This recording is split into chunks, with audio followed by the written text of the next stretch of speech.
Okay, welcome again to another episode of Built to Last with Andy Morkah. Today we are talking about financial literacy. You know, one thing is for you to have money, another thing is for you to know what to do with it. Even when you know what to do with the money, it's not every time that you have money in the right proportion. Sometimes you have it in excess for what you want to do, sometimes you have it short on what you want to do. So, an average entrepreneur is supposed to know the use of money. An average entrepreneur is supposed to know everything about money because the same way the blood is to the body, that is what money is to every business. So, for you to plan your business effectively, for you to maximize the use of that money, for you to get the best of the return and stay in business in a manner that it will outlive you, you must understand the use of money.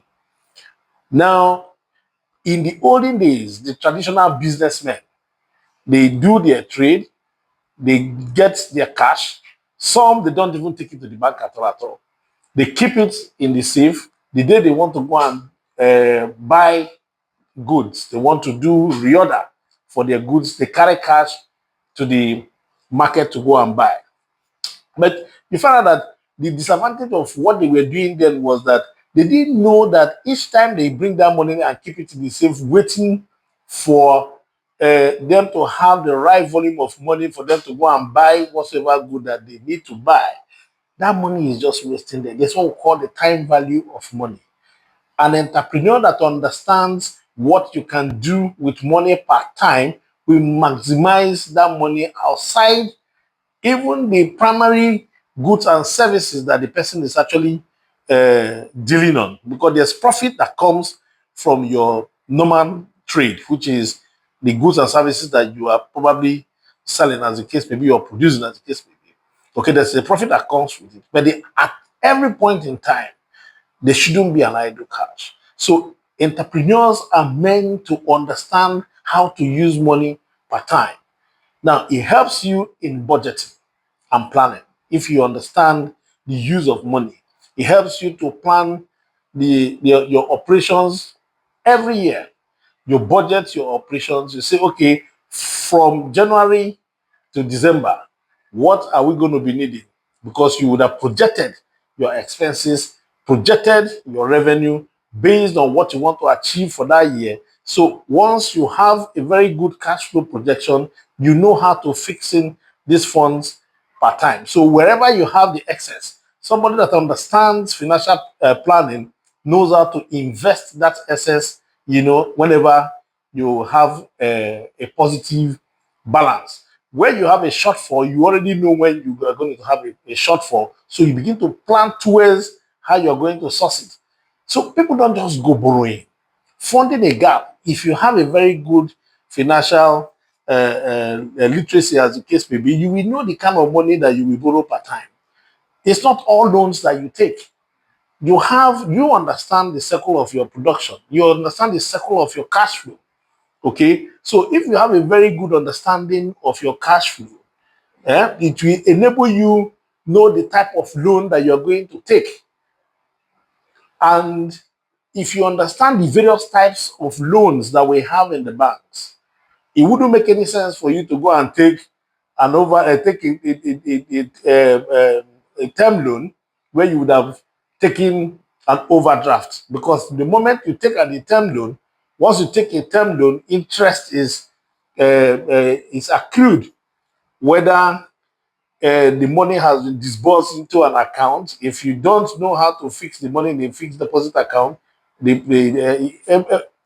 the time that the money is there, okay, you are paying interest and you don't have a need for it. Somebody that understands financial literacy knows how to manage this liquidity.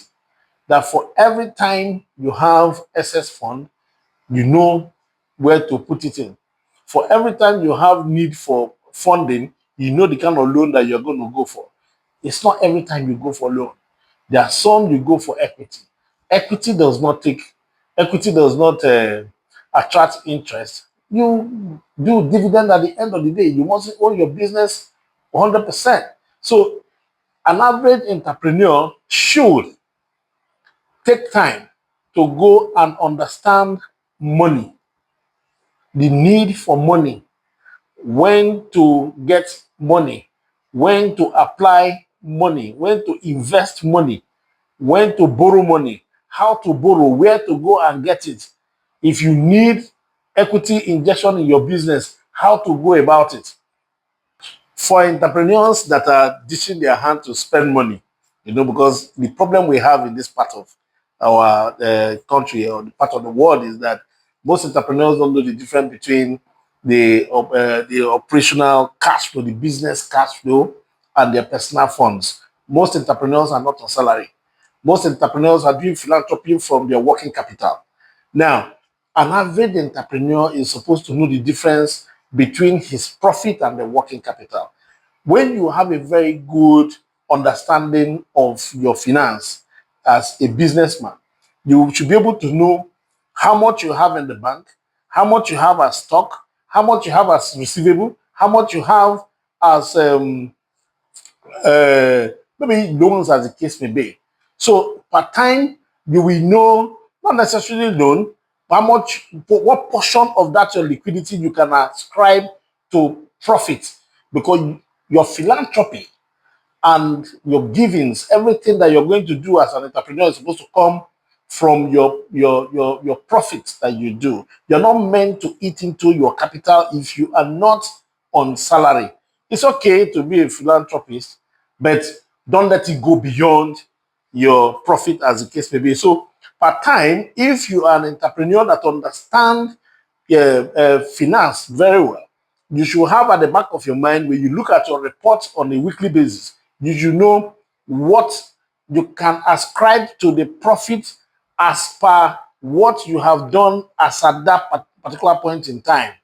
If the entire your balance sheet says that you have cash of 150 million in the bank, 50 million naira stock, as the case may be, then when you have goods that are work in progress, that is maybe another 100 million naira.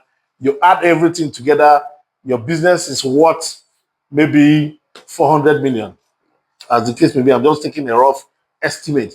And from your operation within the month, if you accrue all your profit, you are probably doing, say, 30, 40 million naira. Then you go and do a donation of 80 million. From where? So financial literacy is very, very important in the planning of your business, in the way you spend your money. So if you want your business to actually live beyond you, I encourage every entrepreneur to go and understand finance. Please follow us on all social media platforms, subscribe to our YouTube channel, and turn on the bell notification to get notified when we post a new video.